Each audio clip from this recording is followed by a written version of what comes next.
name's Dominic Vega. I'm a senior sound designer at Avalanche Studios, and I was on the sound team in our New York City studio for Just Cause 3 and Just Cause 4. Among other areas of content, I was responsible for the creative and technical mix of Just Cause 4. At Avalanche Studios, games are made in our proprietary Apex engine, and the audio middleware we use is Fmod Studio. While we work in Fmod, a majority of what we're going to talk about today is openly available and applicable to other audio tools on the market. Now, in designing Just Cause 4, some new ambitious features were added that changed both how we needed to functionally approach the mix and how we were going to join everything in an aesthetically engaging way. Before we go a lot further, I want to contextualize a bit of what we face as sound designers on a Just Cause game. For those of you more unfamiliar with the tone of the franchise and where Just Cause 4 was headed, here's a little peek into the world of Just Cause and what we were aiming to create. They want to bring the thunder. Let's bring it.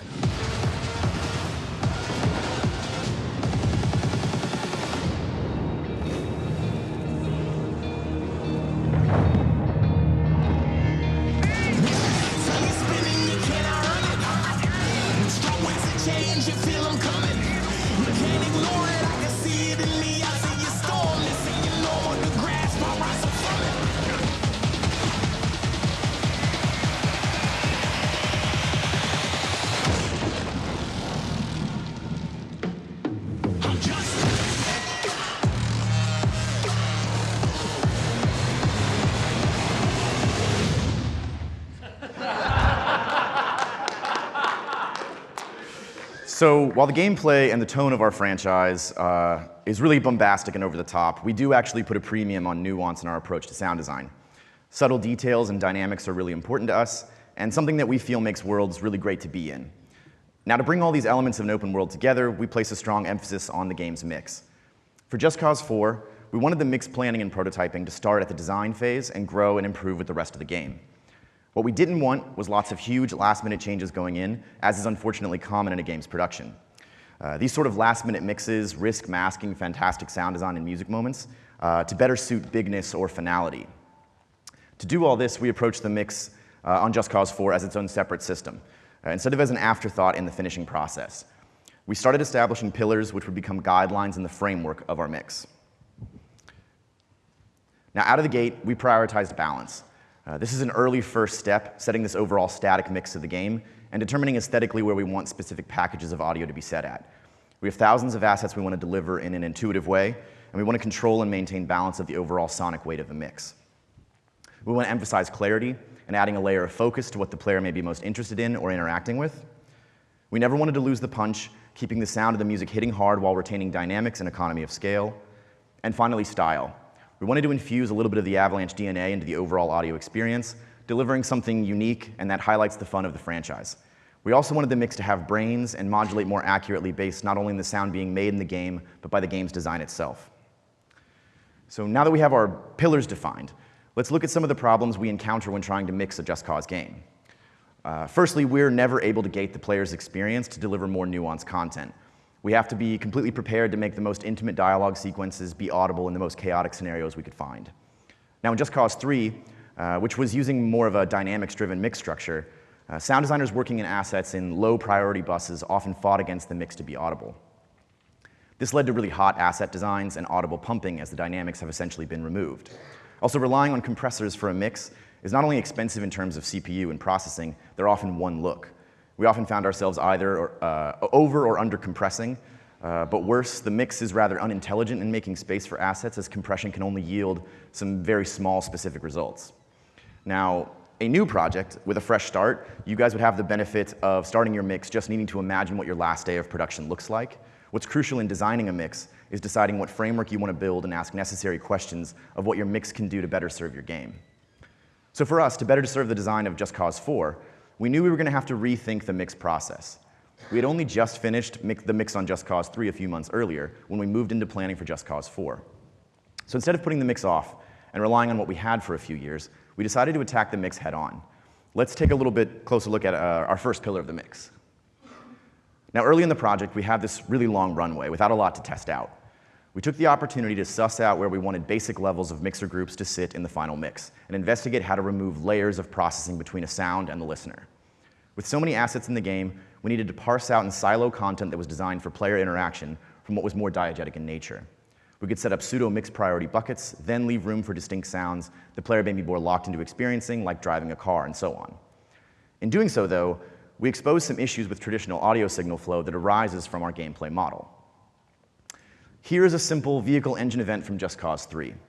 Now, due to the fact that you can hijack a vehicle mid-drive in Just Cause, unlike other games that might allow some more creative content swapping, we allow the player to hijack a car while it's running, throw the driver out, and resume driving. In 3D space, we may want ambient cars and traffic to be in a lower bus, where guns, explosions, and destruction will push down on them in the mix with sidechains. This is completely logical until you enter that vehicle. In Just Cause 3, we solved this by just boosting the level of the engine based on a parameter called isPlayerDriving. This, however, causes low-end buildup. It still pumps against louder sounds, and the max distance is stuck being as long as the furthest camera distance from the player in order to make the sound audible in 3D space. The solution, in order to silo content in Just Cause 4, was to send it around the signal flow based on those same parameters. Moving an fmod return bus up in priority so audio is sent and bypasses output ducking to a higher priority group allows greater control, less DSPs, and easier intelligibility. Since the player can only ever control one vehicle at a time, we can easily set up mixing DSPs reserved for player vehicles and resume and bail out of those states as quickly as the player chooses. Now let's expand the idea a little bit further. By doing the same thing with the component parts of vehicles like tire interactions, chassis rattles, transmission whines, physics interactions, and exhaust, you now have every level to all assets involved with the vehicle in their own returns. We can then put a snapshot on every vehicle's event, just checking for the condition is player controlled to become true, which then triggers a micro-state for that individual vehicle should the player enter it. This snaps the mix settings for all available layers and groups we want to mix uniquely for each vehicle. This also allowed us to take most areas of vehicles excluding engines and use more global content, saving on performance and memory. Let's take a look at some examples of increased sonic variety with more general use complementary sounds just using modulated mixes.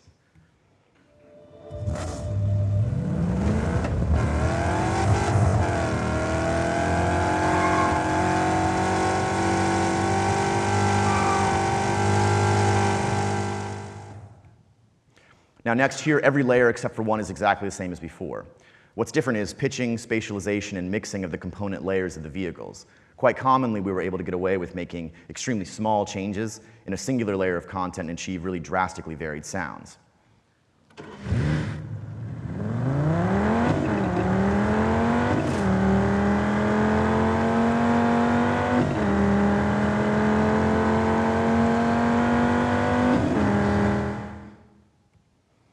Routing this way with precise control over the output of individual layers and using microstate snapshots, which we're going to dive into a little bit later, for each specific vehicle, reduces the authoring time of a single vehicle mix from several hours each to only a few minutes if need be. The content being siloed, available, and largely unprocessed gives the mixer the necessary freedom to focus solely on making this singular instance sound great, without needing to worry about the other 100+ vehicles that need mixing down the line. Once content was more siloed and accessible should the player interact with it, we started cleaning up layers of the mix through imaging. Where we situated sounds in surround space has as much impact as amplitude does on output. Since we're mixing in 7.1, clearing up that space has trickle-down effects through the fold-down mix. As states become more balanced and controlled, cleaning up substates and behaviors to disallow output on speakers let previously masked audio come through the mix. To show some examples of outputs to major groups, you can see how more specific output paths enable space for a more detailed soundscape. Let's take a closer look at some examples. Now, while a really low priority sound, world audio and ambiences play a big role in games like ours, and set a lot of the audio tone. They're a persistent character in our games, but in order to make room in the mix, we keep them extremely wide. There are two layers, the core ambience and the details. Details are spawned at random points in the point cloud, so the player has this effect of moving through them, and the core is a quad ambience rotating around the player's head, making the image feel more varied and alive.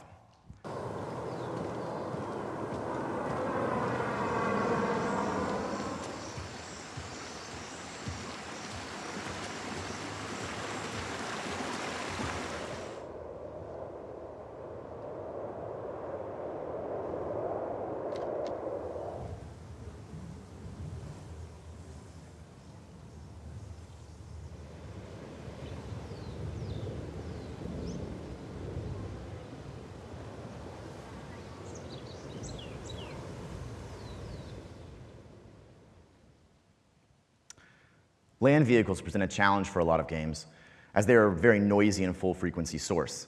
Their placement at the end of the mix chain is almost a full 7.1 image if being driven by the player, excluding the center channel. If broken out, though, they can have up to 9 component player-specific sends that all use different outputs. Here's a deconstruction of how all the individual layers of a vehicle sound are imaged and how they sound all put together to increase clarity and get rid of audio clutter.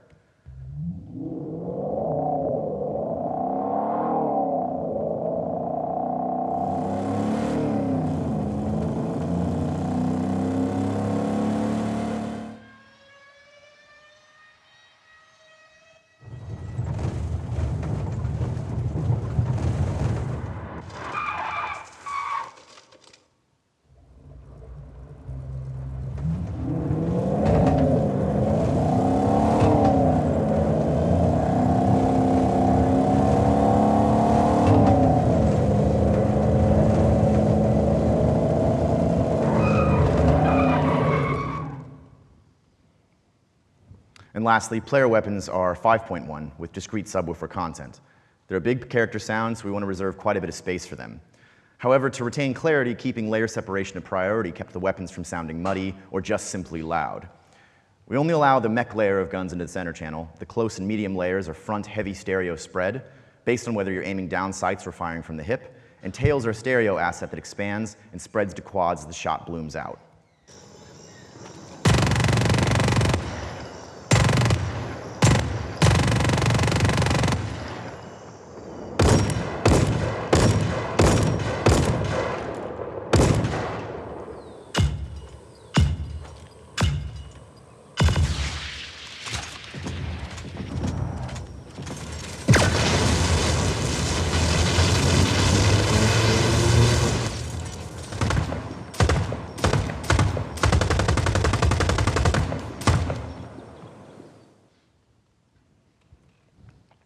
So now with a more granularly compartmentalized mixer and channel separation in mix packages, we could tackle improving the perception of size and scale in the game and make the mix punch. Now, a really obvious statement I'm about to make to everybody in this room, you're probably well aware, is that low-end management is important in any mix. Now, especially for us in Just Cause 4, it's something we paid a lot of attention to. We have to accommodate barrages of explosions and gunfire and keep it from becoming muddy or too bottom-heavy. We also want to maintain a decent dynamic range in the mix that doesn't feel overly compressed. Now, as with guns, we opted to use discrete LFE for surround mixes in Just Cause 4 and not force sound designers to concede on their setups. We designed discrete content for medium and large gunshots and small, medium, and large explosions. And in the end, we still reserve the option to send any sum of an event's mix to the sub should we need to. Removing all subwoofer content makes mixing on a surround system more informative, as it's easy to rely on the sub as a tool in your handling of your bass designs. But by removing it, and especially removing all sums to the subwoofer, you're forced to decide where it's desired and manually add it back in. But why did we opt for using discrete LFE content instead of just a simple frequency roll-off to the subwoofer? For us, we found it cleaned up the subwoofer immensely by not allowing more in than we wanted, and we could design cheaply by making LFE effects for weapon types instead of per weapon. Most of all, though, sound designers were never forced to make concessions in their designs to accommodate all playback systems. In the past, we've had issues where a sound worked great over headphones or full-range speakers, but with a subwoofer, it became muddy or maybe not pronounced enough. You typically only have an LFE slider in most middlewares, in events and output buses, so you can only increase or decrease its overall volume send to the sub. Now, in this case, we sat with a consumer-level subwoofer and designed our sounds playing through that. Simple, low-pitched, sine-based sounds without a lot of upper harmonics worked really well through its low-powered output and sounded really crisp and tight. Now, a lot goes into maintaining the low end of a mix, which could be its own 30-minute talk, but first accounting for where low end could and wouldn't be handled on the highest end of systems paid dividends as sound designers had more reasonable expectations at the sound design phase of content. This just simply empowers more people in the audio team to positively contribute to scale and a punchy mix without overcomplicating the process. Now, our last pillar was style. Style was actually where the mix became most fun. With the previous priorities in place, we had a really solid foundation to now modulate the mix in really creative and unique ways. Find space for assets previously deemed too low of priority, and contextualize the surrounding audio in ways that best fit our game's design. This would lead to us designing our adaptive listening mix. Now, I said earlier that we wanted to make mixing simple. At this stage, the mix has largely been an exercise in deliberate voicing and subtraction. These are important stages in the mix, But with games, we're also accommodating for focus and feel.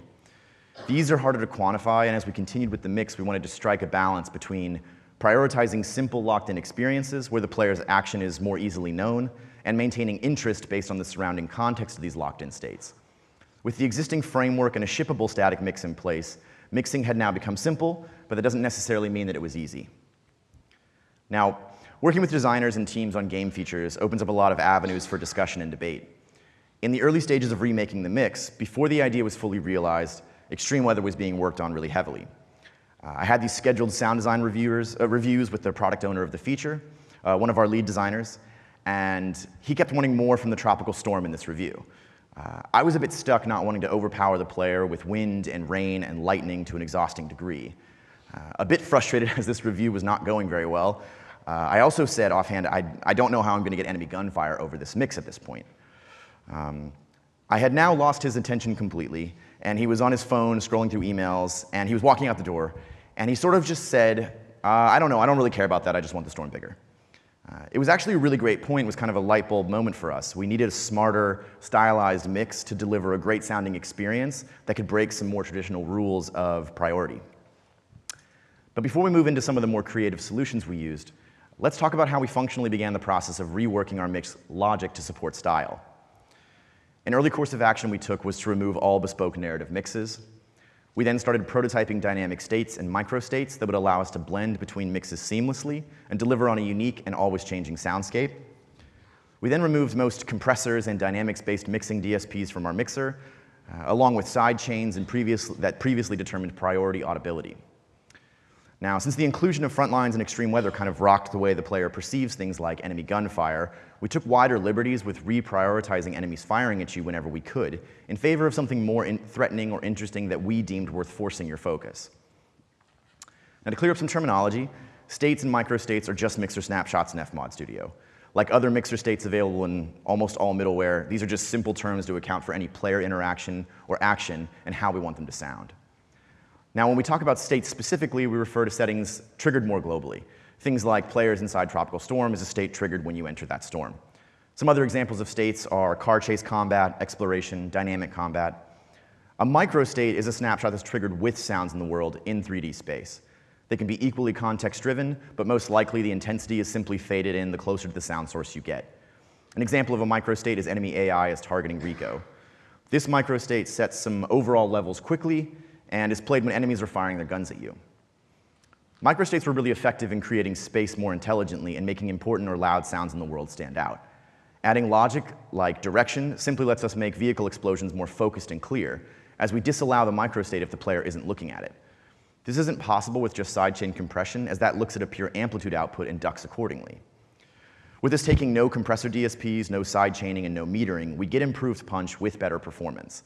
Now, keep in mind, as the mix is now very separated in routing, our granular control lets us even make changes to EQ and balance if certain moments become too overbearing. Some other examples of microstates we made were AI is targeting player, enemy vehicle is chasing player, enemy helicopter is engaged with the player. So we have a baseline for what states are and some examples for their use. How did we use states to attack the problem with the tropical storm? We want to enforce the design that storms are all-powerful while not drowning the player in sound to an exhausting degree.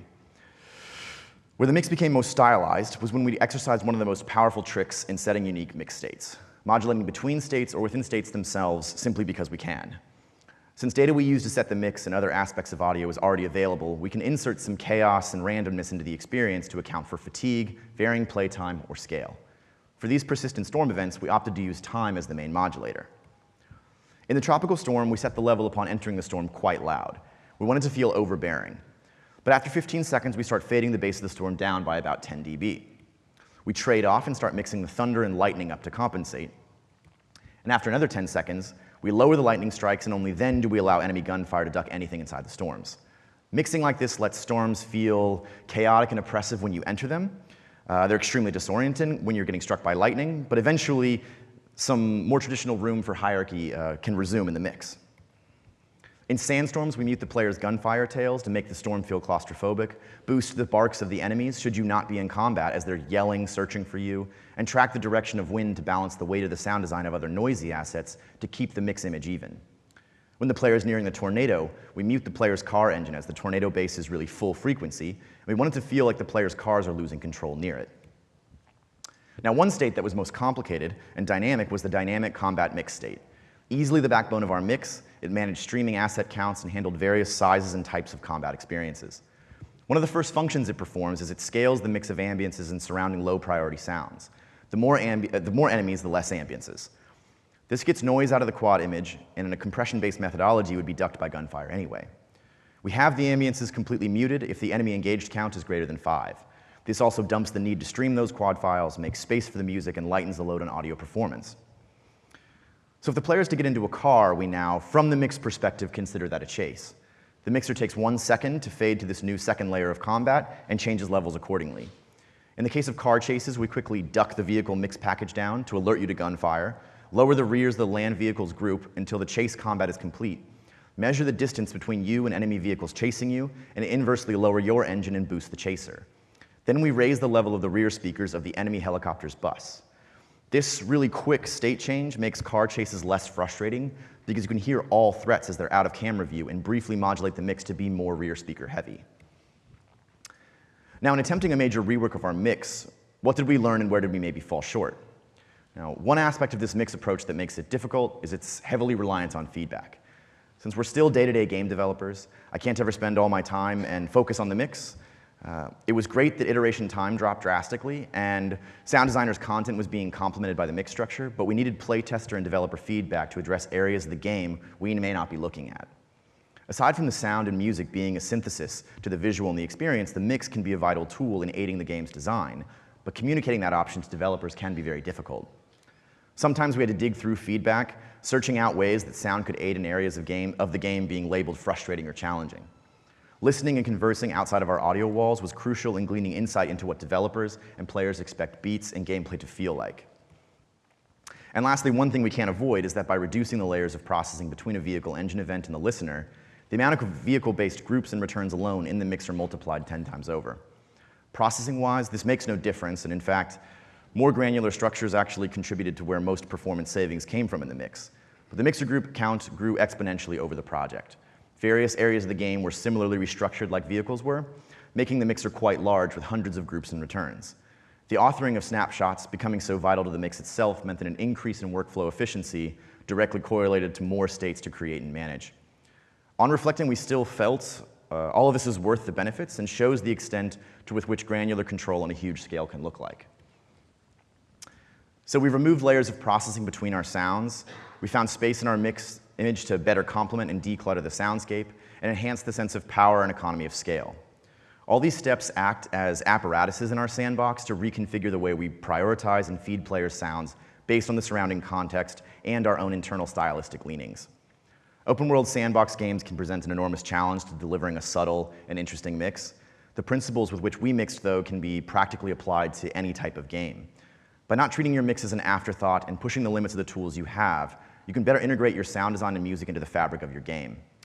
With that, whether you work on a large audio team or a one-person shop, the foundation is set to use your mix as a powerful instrument for reinforcing your player's experience. Now, the things we haven't gotten into today, like loudness, mastering, dialogue mixing, design changes, tone, all these are important and worthy topics, but the framework and questions we've established can better pull solutions to the above problems into focus. I truly believe that mixing should be simpler and perform both a functional and aesthetic role. What I hope is taken away is not only the importance of your final mix or improving your skills as a mixer, but the importance of the questions you ask when you're designing your mix, ensuring that you're always mixing for the games that you're actually making. Now, before we break for questions, I do want to take a few seconds to thank the entire development team at Avalanche Studios for helping get this game out the door and with this presentation, both in Stockholm and New York City, as well as the entire audio team that was really, really important in helping us ship this game. Thank you so much for taking the time and coming to this talk. Have a good GDC. If you have any questions, we have a few minutes now to go over stuff. That's it.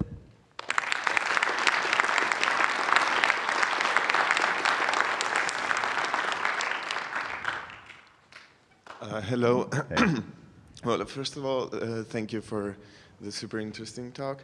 I was wondering, well, you said you mixed it in 7.1. Yeah. I was wondering if you did like separate mixes for stereo 5.1, 7.1, headphones, this kind of thing?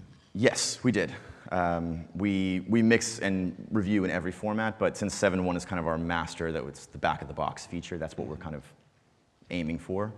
As far as fold-down, there's obviously fold-down steps at every layer, all the way down to stereo, that are quite complicated to go through and a little bit of hidden magic in middleware. So that stuff does matter, but we didn't really, the spatialization and imaging thing starts at 7.1 and moves down the mix. Okay. And another question, I didn't play the game, unfortunately. Does the player have a lot of control over the mix? Like, do you expose like dynamic range settings, this kind of thing? No, it's something that I think is really cool and something I'd love to do in the future. The only controls in the game that we have for sound are the more typical VCA sliders, sound effects, music, volume, stuff like that. There's other areas of mixed things that didn't make it in that would be good, like accessibility features that are on there, night mode, those are not in there. Right. Those are all just states and microstates that didn't get made. Okay. But yeah, no. Cool, thank you. Yeah, thanks. Hey, so you mentioned that going from Just Cause 3, you had a lot of like heavily compressed assets kind of on the way in, which made it a little more difficult to mix. Did you have any like guidelines for like dialing that back? Did you have like loudness standards for the assets on the way in to kind of help it pre-mix a little bit before you even got it to the engine? Yeah, I think I may have failed to explain that well enough. I think what we experienced in Just Cause 3 in the final mix, and something that I've experienced in games I've mixed before, you start seeing dynamic range disappear as you're finishing the game, as you're doing these mastering passes and things are getting pushed together. But also the fact that when you're doing sort of a strictly priority-based mixing structure where dynamics are involved, if you're a sound designer stuck working on sounds in the lower bus, you can never hear your work. So they start pushing it up in volume because they're trying to focus on it and make it sound really good. So that's what we were trying to solve there. I think it's not really an issue of the content not being dynamic, it's that they're pushing up against a mix that's fighting them all the time. I've seen that in quite a few games where you'll see the sidechain almost always active on the lowest bus because there's always something higher up pushing on it.